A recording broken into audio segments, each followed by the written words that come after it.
Hi guys, welcome to channel blog. চলে এলাম একটা নতুন ভিডিও নিয়ে। আর সব বন্ধুরা মিলে প্ল্যান করলাম যে বর্ধমান যাবো, তাই বর্ধমান দিকে চলে এলাম। দিয়ে এসেই প্রথমে বৈদ্যনাথ মিষ্টির দোকানে আমরা চলে গেলাম, প্রচুর খিদে পেয়েছিল। সেখানে গিয়ে একটা নতুন একটা ডিশ দেখতে পেলাম, সাইজ সেটাকে একটু ট্রাই করে দেখলাম। সেটার নাম তোমরা কমেন্টে অবশ্যই বলবে। খাওয়া দাওয়া শেষ করে আমরা সব বন্ধুগুলো ভাবলাম চলো একটু সব ঘুরে আসি, তাই টোটোয় চেপে পড়লাম। অনেক দিন ধরে চিড়িয়াখানা যাইনি, তাই সবাই বললো চলো আজকে চিড়িয়াখানা যাওয়া যায়। প্রথমে ঢুকেই আমরা ইমু পাখি দেখতে পেলাম। সে খালি লম্বা লম্বা গলা নিয়ে একবার এদিক আর একবার এদিকেই করে বেড়াচ্ছে সারাদিন। তারপর একটা ঈগল দেখতে পেলাম আমরা। তারপর একটা প্রাণী দেখতে পেলাম যেটার নাম হয়তো আমরা জানি না, কিন্তু বাংলা ভাষায় আমরা তো বক বলে থাকি গ্রাম এলাকায়। এটা কমেন্টে অবশ্যই বলবেন আপনারা।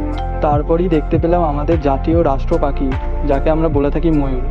কিন্তু তার ডানা ফেলা অপেক্ষায় আমরা বসেছিলাম, সে ডানা একটুও ফেললো না। তারপরে আমাদের সবার ফেভারিট পশু পান্ডা, সে তো সং ছাড়াই ডান্স করছে। তাহলে সং দিলে কি করতো? তাহলে একটা সং দিই দেখি কেমন ডান্স করে।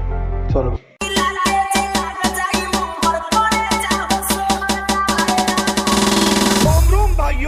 सिस्टम पार देंगे।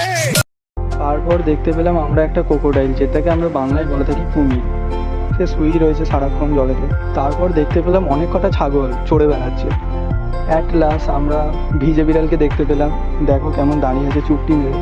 অবশেষে আমরা এবার বাড়ির দিকে রওনা দেবো। অনেক ক্লান্ত হয়ে গেছি আর অনেক প্রাণী ছিল, দেখে খুব ভালো লাগলো আমাদের। চলো এবার স্টেশনের দিকে যাওয়া যাক। তাই বন্ধুরা মিলে টোটো ধরে নিলাম, আবার টোটো করে যাচ্ছি আমরা। ট্রেনে চাপার আগে খুব খিদে পাচ্ছিলো, তাই বৃষ্টিতে একটু আমরা ভুট্টা কিনে নিলাম। আজকের মতো এখানেই শেষ। চলে আসবো আবার একটা নতুন ভিডিও নিয়ে নেক্সট ডে।